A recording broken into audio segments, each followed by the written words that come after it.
A continuación disertará el doctor Ricardo Bartosik. Ricardo es doctor de la Universidad de Purdue, Indiana, Estados Unidos. Es investigador adjunto de CONICET y referente del INTA en la temática de post cosecha de granos. Hola a todos, mi nombre es Ricardo Bartosik, soy del grupo de post cosecha de granos de INTA Balcarce y el título de mi presentación es Panorama del control de plagas en granos almacenados en Argentina, un enfoque hacia las buenas prácticas. La problemática de los insectos en los granos tiene diferentes aristas. Por un lado, tenemos un aspecto comercial que tiene que ver con el comercio interno e internacional de la mercadería. Otro, por supuesto, relacionado a la salud de los trabajadores, de la industria de los granos, a la salud de los consumidores, o sea, de todos nosotros, y a la salud de la comunidad que vive en los alrededores de las plantas de acopio. Y también, por supuesto, tiene un aspecto medioambiental. Yendo al meollo del asunto, para comprender la problemática tenemos que tener en cuenta algunas cuestiones relacionadas a normativas o reglamentaciones. En Argentina, el comercio interno de granos exige que la mercadería esté libre de insectos vivos, es decir, tenemos tolerancia cero o nula a la presencia de insectos vivos. ¿Cuál es la consecuencia de esta situación o de esta normativa?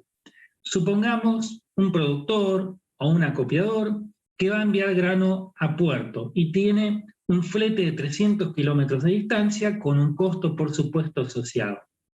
Cuando envía la mercadería y esa mercadería es recibida en el puerto, si en el muestreo que se hace de la mercadería se detecta un insecto vivo, uno, aunque sea uno, la mercadería tiene que ser rechazada, porque la comercialización está prohibida con insectos vivos. Eso genera, como se imaginarán, numerosos inconvenientes logísticos y terribles gastos para afrontar. Esto tiene como consecuencia que el que vende la mercadería tenga muchas precauciones a la hora de enviar mercadería con insectos, como vamos a ver en un momento. Lo cual genera una necesidad de tratamiento de todo grano que esté infestado e inclusive aquel que esté sospechado de estarlo. ¿Por qué? Para evitar rechazos de mercadería. ¿Esto es igual en todos los países del mundo? No. Hay otros países que tienen otro tipo de reglamentación que está más relacionada a tener cierta tolerancia para determinar si un lote de granos está legalmente infestado. Por ejemplo, Estados Unidos.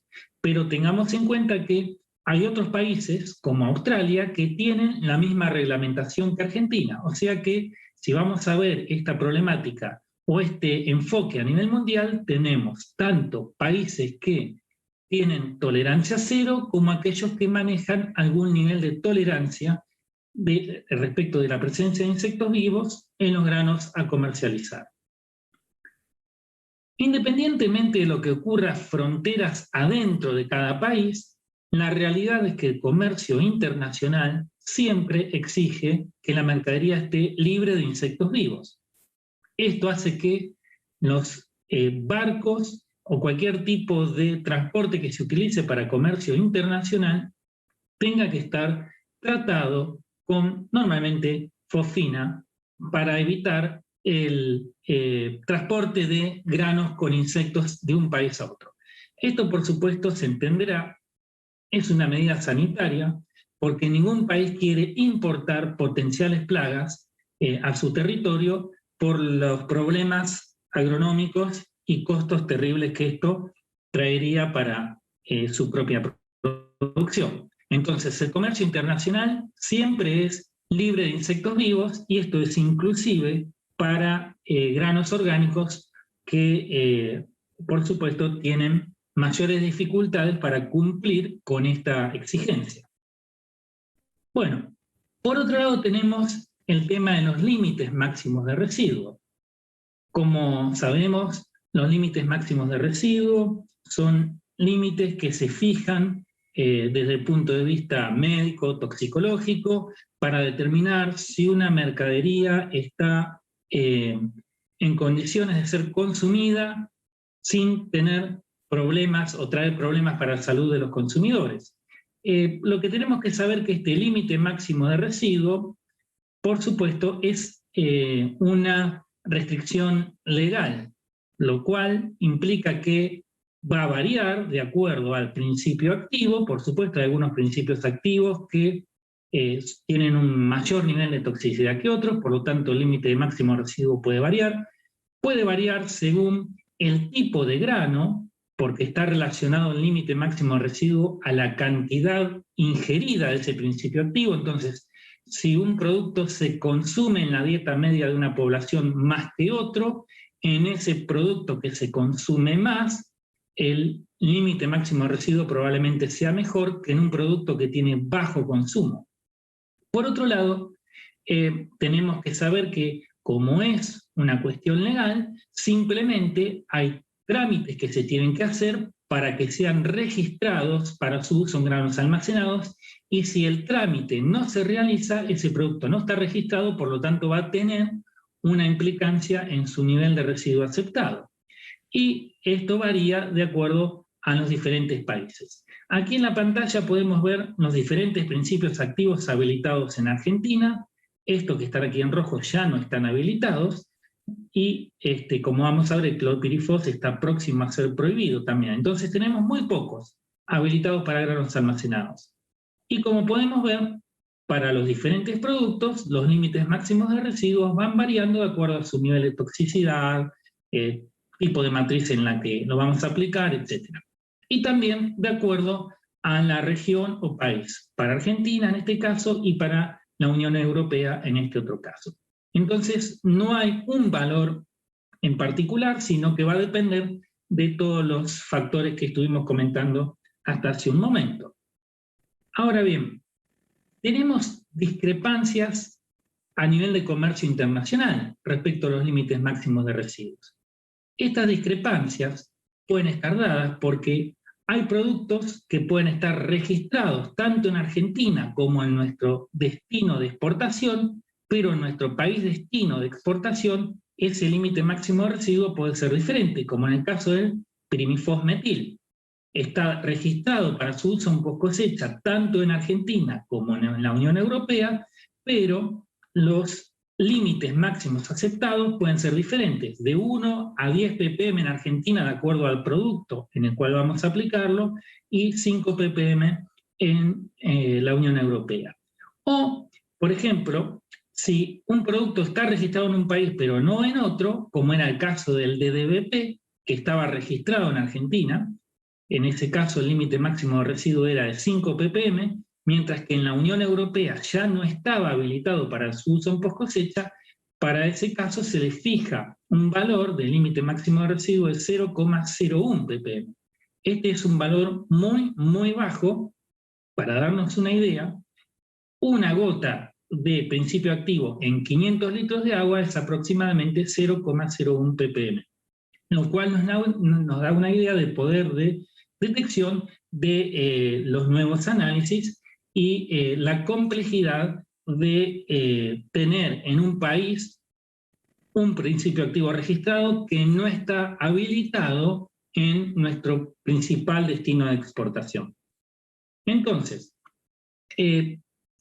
cuando nosotros aplicamos un principio activo, un insecticida, cualquier fitosanitario sobre una mercadería para obtener algún tipo de protección, vamos a observar que ocurre una degradación de ese principio activo a través de hidrólisis y otras reacciones químicas, y en el tiempo esa cantidad de principio activo se va disminuyendo, o sea que va perdiendo su eficacia y van permaneciendo residuos que se van extinguiendo en el tiempo. Esta tasa de degradación, o sea, la forma de esta curva, si es más violenta o más aplanada, va a depender, por supuesto, del principio activo y también de la temperatura y la humedad. Cuanto mayor es la temperatura y la humedad de almacenamiento, más rápida va a ser la pérdida de ese principio activo. Ahora bien, tengamos en cuenta que cualquier producto aplicado según máxima dosis de marbete en Argentina se encuentra por debajo del límite máximo de residuo establecido, o sea que estaríamos dentro de la normalidad según nuestra legislación. Ahora bien, ¿qué es lo que puede ocurrir? Supongamos que tenemos un productor que tiene una planta de silos, que cosecha una mercadería y la va a tener almacenada cierto tiempo. Entonces le hace aplicación de un determinado insecticida según las buenas prácticas de almacenamiento, todo bien, aplica la dosis máxima de marbete, estamos justo en el límite máximo de residuo y se va degradando en el tiempo. Ese productor en cierto momento vende la mercadería a un acopiador, ese acopiador va a recibir la mercadería y hace la aplicación del mismo producto. ¿Por qué? Porque no tiene información previa de qué se le aplicó a esa mercadería. Entonces, así, a través de la cadena, lo que puede ocurrir es que se van a sumar o se pueden sumar aplicaciones del mismo principio activo que van sumando al residuo que venía de su eslabón previo. En este caso, nadie hizo las cosas mal en particular, pero en definitiva terminamos con mercadería con residuos por encima del valor máximo. Y esto es un problema que puede ocurrir en nuestra cadena porque no tenemos trazabilidad de esta información. Entonces, ¿cómo se puede perder la inocuidad de un producto por aplicación de fitosanitarios? Bueno, un producto deja de ser inocuo entonces cuando se utiliza un principio activo no autorizado o cuando se excede el límite máximo de residuo de algún fitosanitario. Las causas más frecuentes para esto son utilizar productos que no están registrados para granos almacenados, por eso tenemos que ser muy enfáticos en usar solo los productos que están registrados para granos almacenados. Por no respetar los tiempos de carencia, esto no sería algo particular para los granos almacenados porque todos los insecticidas habilitados para granos almacenados no tienen carencia, porque a la aplicación máxima de marbete ya estamos por debajo del límite máximo de residuo. También podemos perder inocuidad por excedernos en las dosis de producto, es decir, por no implementar las buenas prácticas agronómicas, por realizar aplicaciones repetidas del mismo producto, es decir, por no tener trazabilidad de la mercadería, o cuando no se tuvieron en cuenta las restricciones de otros países en el caso particular de granos que van con destino de exportación. En resumen, nosotros tenemos una problemática relacionada a los residuos de productos fitosanitarios en los granos que está dado, por una parte, por una regulación o normativa que nos exige tolerancia cero a los insectos, y eso lleva a que vamos a tener que mucha gente va a aplicar por las dudas para evitar rechazos de mercadería. Y por otro lado tenemos un problema regulatorio con a veces discrepancias entre la regulación a nivel nacional y la de nuestros mercados de exportación. Hace un tiempo nosotros teníamos disponible un producto que se llamaba DDBP o Diclorvox, que tuvo que ser prohibido por SENASA. Este producto tenía una particularidad que es alto poder de volteo, es decir, lo aplicaba como líquido, se vaporizaba rápidamente porque tenía muy alta presión de vapor y rápidamente mataba a insectos adultos. Esto hacía que si yo lo aplicaba a la carga de la mercadería en un camión, a las 2 o 3 horas cuando ese camión llegaba a destino, el grano ya no tenía insectos adultos vivos. Esto era una gran solución para cubrirnos de cualquier falla que yo podría llegar a tener en mi manejo de la mercadería en el almacenamiento. Pero también surgió la otra situación. ¿Para qué me voy a preocupar de hacer todo bien antes si después, aunque tenga insectos, uso este producto y soluciono el problema en el momento de despacho? ¿Cuál fue el problema? Que SENASA empezó a tener muchos reclamos de residuos de DDBP en la mercadería hasta 6 meses después de la aplicación, lo cual causó numerosos problemas en nuestros mercados de exportación. En definitiva, el DDBP fue prohibido. Se prohíbe en el año 2018 y la pregunta es, ¿se solucionaron los problemas? La realidad es que tenemos nuevamente problemas de residuos que exceden los límites máximos en girasol, cebada y otros productos, tanto con deltametrina y muchos otros principios activos. ¿Cuál es el problema entonces? El problema es no el DDBP, sino la cultura del DDBP, como podríamos llamarlo, que es utilizar insecticidas líquidos en el despacho de la mercadería para evitar que cuando la mercadería llegue a destino tenga insectos vivos. Este es el problema, que no estamos trabajando tanto en la parte preventiva, sino que estamos reaccionando al final a un problema que tenemos antes. Entonces, ¿qué podemos hacer? Comprender y aceptar la problemática, no caer en soluciones drásticas y o voluntaristas como prohibir todo, basarnos en evidencia, aprender de otros países que recorrieron este camino. La solución viene por el control integrado de plagas profesionalizado, enfoque de gestión de calidad y tener una trazabilidad de la mercadería. Tenemos que basar nuestro sistema de control de plagas en los pilares como la sanidad, limpieza de las instalaciones, prelimpieza de la mercadería, el llenado apropiado de los silos y su descorazonado, mantener la mercadería fría con aireación cuando el clima lo permite o con refrigeración artificial cuando el clima no lo permite, hacer un adecuado monitoreo de la mercadería, utilizar control químico cuando es necesario y de la manera correcta y con las seguridades apropiadas, y llevar registros para tener una trazabilidad. Aquí tenemos en la lista los principios activos hoy disponibles: deltametrina, mercaptotión, pirimifosmetil y pirimifosmetil con lambda-cialotrina. Clorpirifos y clorpirifosmetil y su mezcla con deltametrina van a estar próximamente prohibidos. Ya SENASA prohíbe su importación a partir del próximo mes, lo cual en los próximos meses va a prohibirse este producto también. Entonces nos va a quedar solamente estos insecticidas líquidos en la paleta y la fosfina. La fosfina, que es diferente porque es un gas, es curativo, no deja residuos, esa es la gran ventaja de este producto, no deja de residuos en la mercadería, pero requiere hermeticidad. Y lamentablemente nosotros no tenemos silos herméticos en nuestro país como para hacer un buen tratamiento con fosfina. Y es en parte lo que hay que trabajar. Entonces, tenemos que ir hacia un cambio de paradigma. Trabajar con stock de mercadería en condición libre de insectos. Es un cambio en la cultura de trabajo. La cultura de trabajo tiene que ser que yo tengo que llegar al momento de la comercialización con mercadería libre de insectos, no enterarme en el despacho que tengo un problema. Evitar hacer tratamientos correctivos a último momento. Y si se detectan insectos previo al despacho, realizar un tratamiento con fosfina en condiciones adecuadas, dado que este producto, como dijimos, no deja residuos. A futuro vemos cada vez mayor presión de los consumidores para que haya menos residuos en los alimentos. Está claro, todos queremos alimentos más sanos. Cada vez mayor presión de la sociedad por el cuidado del medio ambiente y cada vez condiciones de trabajo más seguras por normativas. Cada vez menos principios activos en la lista y cada vez más restricciones de usos a los habilitados. La realidad es que hoy en día no podemos sustituir completamente el control químico.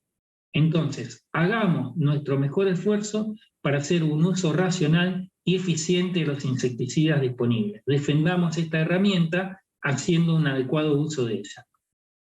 ¿Qué hacemos desde el INTA? Por un lado, hemos editado el Manual de Buenas Prácticas en Post-Cosecha de Granos, que tiene todo un capítulo relacionado a control integrado de plagas. Está disponible online en formato de PDF y en formato de ebook, y ustedes pueden descargarlo si lo googlean, Manual de Buenas Prácticas en Post-Cosecha de Granos.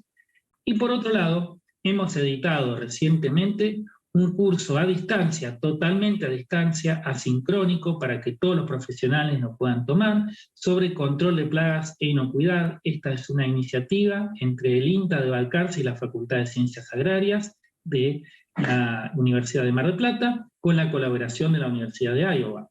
Este curso, la provincia de Santa Fe, a través de una normativa, lo toma como habilitante para sus asesores en post cosecha. Se dicta todos los años y esperamos que sea un buen aporte para todo el sector.